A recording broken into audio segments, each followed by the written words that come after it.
Bienvenidos a Saber Rural, este encuentro semanal en el que compartimos con ustedes todos los adelantos científicos y técnicos que le permiten a las distintas cadenas de valor seguir avanzando y mejorar. Y para comenzar este programa les proponemos repasar juntos algunas pautas de producción y manejo de los verdeos de invierno. Los verdeos de invierno son gramíneas anuales que se caracterizan por producir un volumen muy alto de forraje de buena calidad en un periodo corto de tiempo, lo que los hace imprescindibles para cubrir las deficiencias normalmente producidas en su estación de crecimiento. Frente a la intensificación de la ganadería y al proceso de avance de la agricultura, su importancia ha aumentado para los sistemas ganaderos, por lo que su selección debe considerar, además del potencial productivo, otros factores. Salir, digamos, del esquema de la elección por el precio y nada más que eso, sino la idea es que aprendamos entre todos a mirar algunos aspectos más que hacen y definen, digamos, el resultado técnico y económico de un verdeo. Además del precio, digamos, es importante tener en cuenta el volumen producido, la distribución de esa producción, para lo cual es importante partir de una planificación forrajera adecuada que nos permita detectar cuáles son los momentos dentro de lo que denominamos otoño-invierno, donde más falta va a ser, digamos, o hay más necesidades de forraje. Además de esto, también es importante la elección de materiales, es decir, en función al ambiente o al tipo de suelo que nosotros vamos a requerir forraje, tenemos distintas especies que están adaptadas y a su vez dentro de cada una de las especies tenemos un margen de maniobra bastante grande en lo que hace a la elección de materiales. Es llamativo, pero bueno, la información de distintas experimentales del INTA, de universidades y de otras instituciones indican que podemos tener hasta variaciones entre un 70-80% de producción entre un material versus otro. Y eso es tecnología prácticamente de costo cero porque, digamos, es recurrir a buscar la información que generalmente está disponible y poder de esta manera tener alguna herramienta un poco, digamos, más aceitada. Al implantar una pastura, existen factores que condicionan los resultados. Para lograr la eficiencia, es importante tener en cuenta la preparación del lote, las malezas existentes y la operación de siembra. Cuando se cuenta con el lote apto, la elección de la fecha de siembra es un aspecto de gran importancia para manejar los tiempos y así llegar al primer pastoreo. La fecha de siembra es un aspecto también importante a tener en cuenta porque, digamos, define un poco la producción total. Una de las prácticas más frecuentes para, digamos, poder, digamos, distribuir la producción de forraje es manejar la fecha de siembra con el objetivo de no tener, digamos, toda la producción acumulada. Pero eso, digamos, es un error porque ese efecto se logra, pero se logra a expensas de una menor producción. Es decir, siempre debemos apuntar a fechas tempranas. De fines de febrero a primera quincena de marzo es la adecuada. A partir de ahí, por cada 15 o 20 días que retrasamos la fecha de siembra, hay disminuciones de entre un 15 y un 20% en la producción total del verdeo. A esto se le suma el retraso, digamos, en el momento de la primera utilización, con lo cual vamos a tener un verdeo que produce menos y a su vez más dilatado en el tiempo. Entonces, lo que debemos elegir son materiales. Las especies tienen diferencias en el ciclo de producción y a su vez dentro de cada una de las especies hay materiales más precoces y un poco más tardías que nos permiten, a igual fecha de siembra, lograr distribuir mejor esa producción de forraje. La planificación en el manejo del verdeo de invierno es un factor fundamental, por lo que debe contemplar aspectos relacionados al cultivo antecesor, la fecha de siembra y la elección del cultivar. Tan importante como estos factores es el manejo del aprovechamiento para contar con el recurso. El manejo también, digamos, es muy importante. Es decir, muchas veces logramos un forraje, logramos un verdeo altamente productivo, pero con las estrategias de manejo generalmente podemos estar errándole y hacer que todo eso que se invirtió al principio después se pierda, digamos, por una pobre utilización.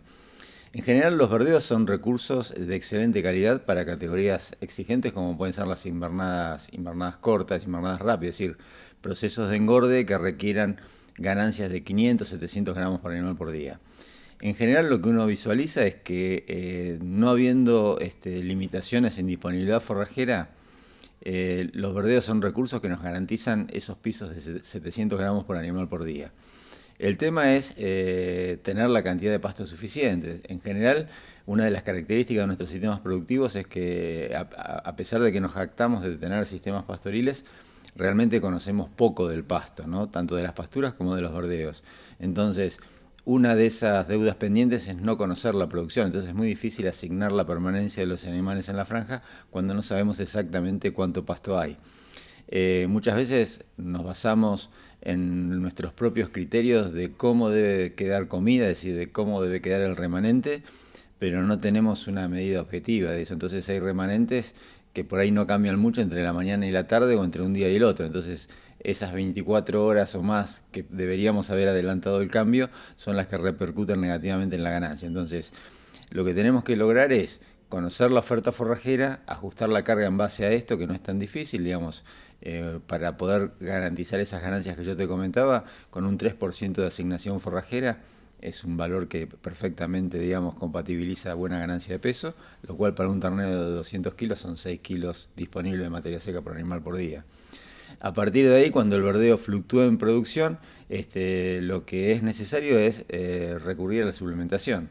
Una suplementación que no sea un nivel fijo, sino que realmente copie la disponibilidad de verdeo. Entonces, cuando el verdeo cae en un 10%, bueno, ese 10% que falta debería ser lo que se suplemente. Y de esta manera se logra un planteo de invernada bastante estable y con, digamos, ritmos de ganancia de peso bastante predecibles.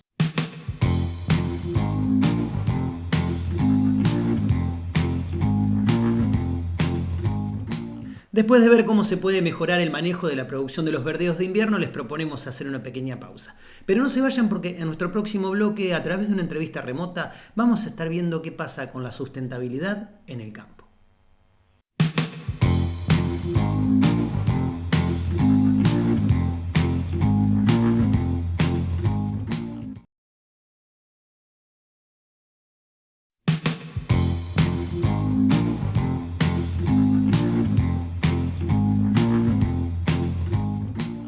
En nuestro espacio de entrevistas remotas hoy les proponemos hablar de producción y medio ambiente.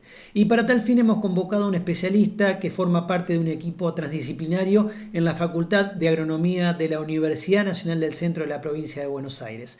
Doctor Marcelo Gandini, te damos la bienvenida para preguntarte precisamente qué cambios se han notado en relación al clima a nivel global. La situación en cuanto al cambio climático, lo que se sabe con respecto a lo que dicen todos los investigadores, es que el cambio ocurrió siempre. En realidad lo que estamos investigando es cuánto tiene que ver el hombre en ese cambio. Ya sabemos que hubo cambios, por ejemplo, de temperatura global, de diferencias de 4 grados centígrados, que eso es muchísimo para la Tierra. Estamos pensando en cambios de 2 o 3 grados centígrados para estos momentos ahora, así que sabemos que esos cambios ocurrieron, pero en los cambios anteriores el hombre no tuvo nada que ver. Ahora estamos viendo que muchas de las actividades que está haciendo el hombre provocan algún tipo de cambio climático. Marcelo, ¿y a qué se orientan los estudios que ustedes están impulsando en la Facultad de Agronomía de la Universidad Nacional del Centro de la Provincia de Buenos Aires? Bueno, dentro de la gran amplitud de temas que se podrían estudiar del cambio climático, nosotros estamos enfocados primero a nivel regional dentro de lo que es la provincia de Buenos Aires, y estamos enfocados principalmente en 2 escalas. Uno, a toda la provincia, en donde estamos analizando cuáles son los efectos que provocan los cambios climáticos a la producción agropecuaria en sí, a la producción vegetal, cómo cambia la productividad de los vegetales. Y por otro lado estamos viendo algunos efectos de la producción agropecuaria, como es la pérdida de ambientes naturales. Eso lo vemos a un poquito en menor escala, lo vemos en la zona centro de la provincia de Buenos Aires solamente, lo último que estaba contando. Pero más que nada es eso, un nivel, digamos, de cientos de kilómetros, que sería lo que es la provincia de Buenos Aires en Argentina, y una escala mucho más pequeña, alrededor de 100, 150 kilómetros, que son los alrededores de la ciudad de Azul, que es donde estamos asentados en nuestra universidad, nuestra facultad. ¿Y qué métodos y tecnologías se están aplicando a estos estudios? Nosotros nos basamos principalmente en sensores remotos, o sea, en imágenes de satélite y, bueno, herramientas que se usan con los sensores remotos, que son los sistemas de información geográfica. Nosotros somos ecólogos, en realidad hacemos estudios ecológicos, pero usamos esas herramientas como para hacernos preguntas que tienen que ver con la ecología. En este caso, rondando alrededor del cambio climático, rondando alrededor de los efectos de la producción agropecuaria en el medio ambiente. A partir de estos estudios, ¿ustedes han notado una resignificación del uso de la tierra en la región? Nuestro grupo está estudiando justamente esas cosas. Eduardo se dedica a algunas cosas más teóricas de la agroecología, nosotros algunas cositas más prácticas, usando las herramientas más modernas que son las de teledetección, pero sí estamos viendo que hay un gran cambio en lo que es la tecnología que tiene que ver con la producción agropecuaria.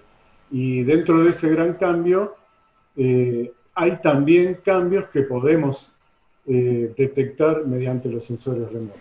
¿Y qué tipo de información relevan con estos estudios? Nosotros principalmente trabajamos con los cambios en digamos, una cosa que se puede calcular a partir de los sensores remotos, que es el índice verde.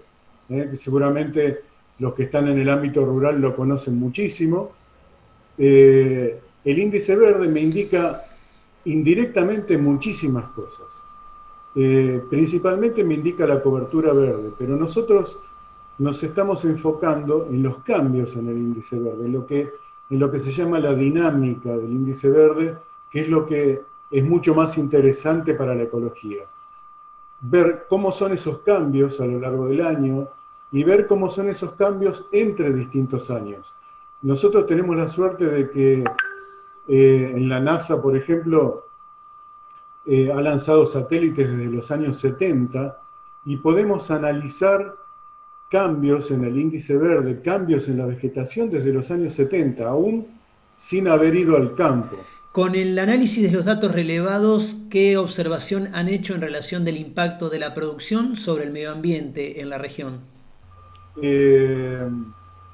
Esos datos nosotros los tomamos de forma indirecta, o sea, de alguna manera con preguntas a productores, con interpretación visual de lo que son las imágenes de satélite, fotos aéreas que tenemos aquí en Argentina que se han hecho en los años 80. En base a todo eso nosotros podemos intentar reconstruir lo que era el ambiente en esos años, aunque no hayamos podido ir al campo. Obviamente desde que empezamos nuestro trabajo, que fue hace ya más de 10 años, con las imágenes de satélite, ya casi 20 podría decir, tenemos datos de campo, pero para poder reconstruir lo que era el ambiente hace 40 años, como por ejemplo tenemos algunos datos, eso se puede hacer gracias a interpretar las imágenes de satélite. Y bueno, y como te decía entonces, nos basamos principalmente en lo que sería el índice verde y sus cambios. De acuerdo a eso, nosotros hacemos interpretaciones que tienen muchísimo que ver con la aplicación agropecuaria, como es la estimación de la productividad y su variación a lo largo de los años también. Nosotros podemos hablar de un intercambio, digamos, no digamos que la afectó al ambiente, sino que la relación entre la producción agropecuaria y el ambiente produjo algún tipo de cambio. ¿Está bien? Lo que nosotros pudimos ver principalmente es que, por un lado, los ambientes en los cuales se produce la producción agrícola, o sea, donde hay cambios más importantes en el ambiente,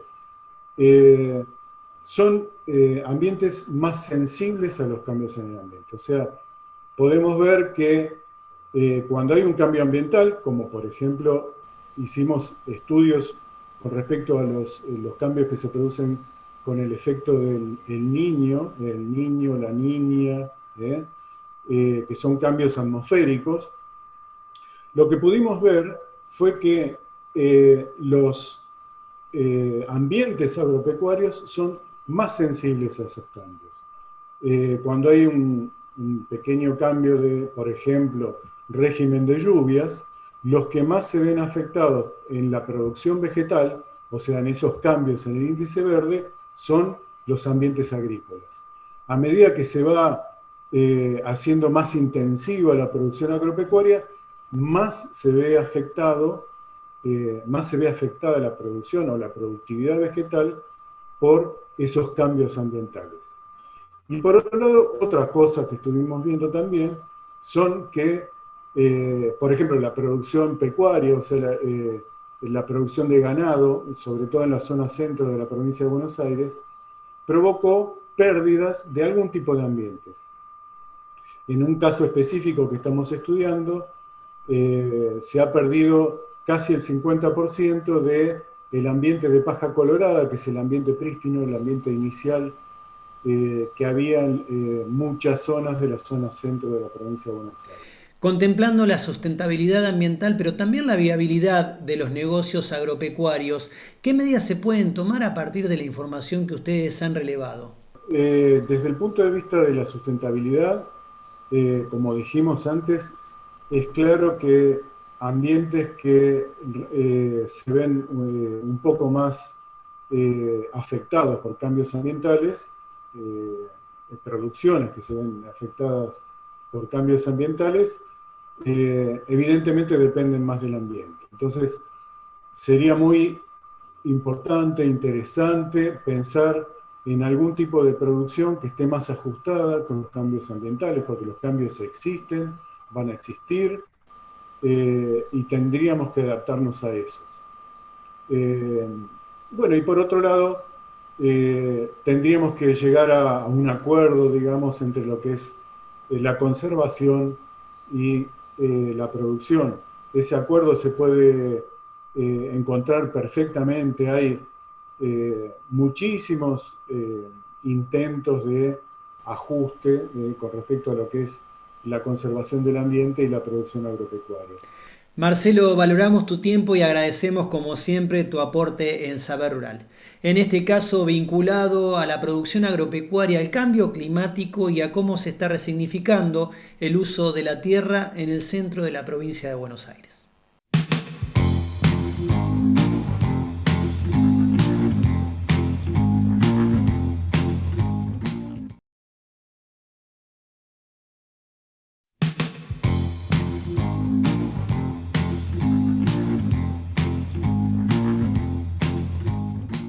Según diferentes estudios, la carne bovina tiene componentes que la hacen saludable y en este segmento de Saber Rural les contamos cuáles son. En general, la calidad de la carne bovina se define de acuerdo a ciertos parámetros como terneza, color, jugosidad, sabor y aroma, vida útil de la carne y conformación de la res. La calidad de la carne depende de un conjunto de factores productivos que son valorados al momento de la compra y en el de la degustación. Los factores son los sistemas de producción, que es en lo que estamos trabajando.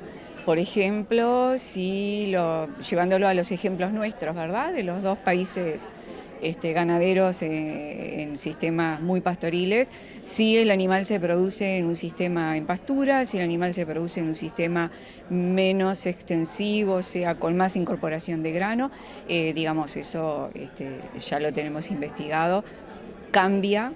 Algunas veces mejora, algunas veces tiene otros efectos, la composición de la carne. Como consumidores definimos la calidad de la carne al momento que la compramos.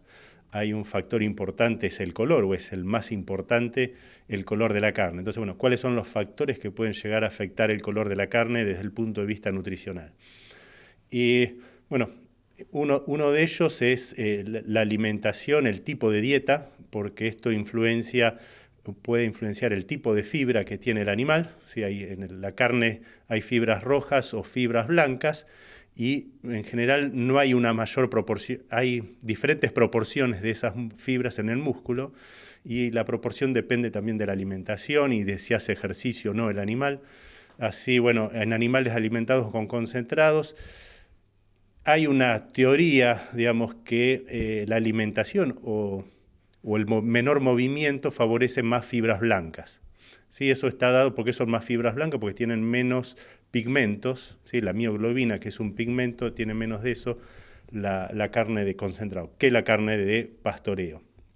Entonces, por eso, bueno, la carne de pastoreo a veces tiende a ser un poco más oscura que la carne de feedlot. El grado de acidez de la carne es una característica relacionada a su calidad. Después de la faena, su pH disminuye. La intensidad de este fenómeno y el valor del pH final puede variar según el contenido de glucógeno muscular. Un factor importante que influencia el pH final son las condiciones de manejo antes de la muerte.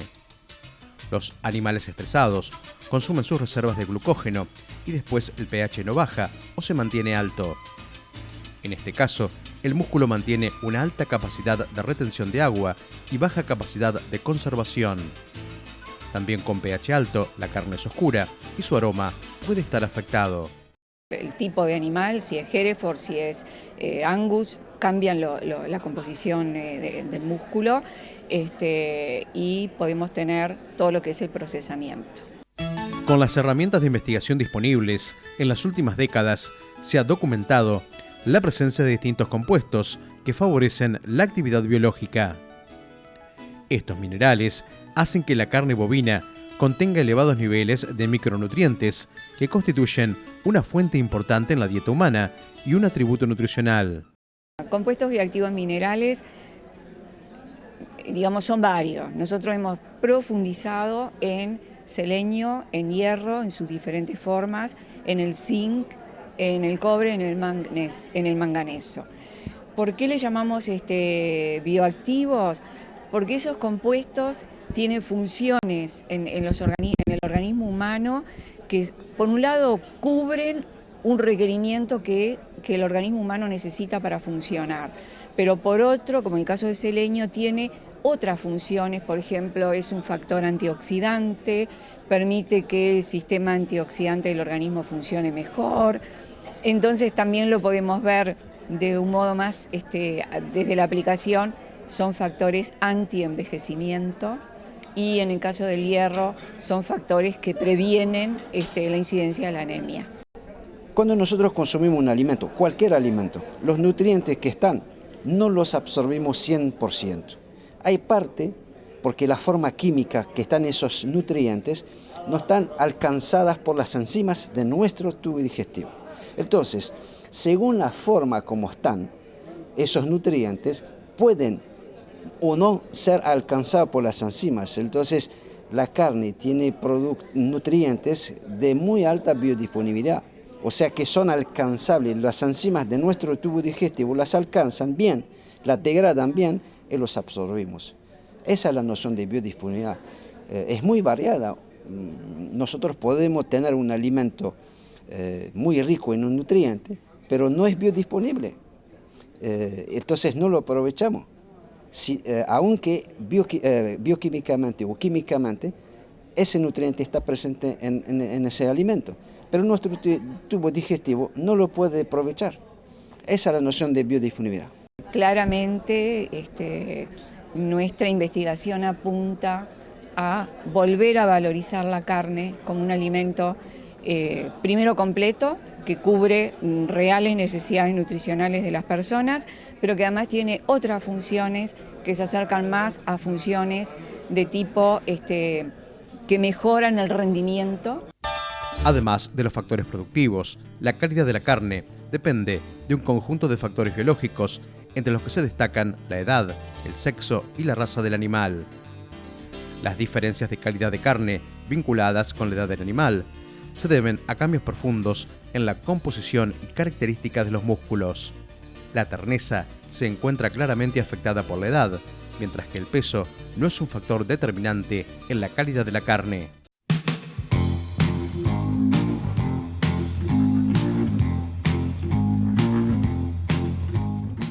Amigos del campo, de esta manera llegamos al final del programa de hoy. Muchísimas gracias por habernos acompañado una vez más. Nos vamos hasta dentro de 7 días, cuando los estaremos esperando para compartir nuevamente junto a ustedes mucho más saber rural. Hasta entonces.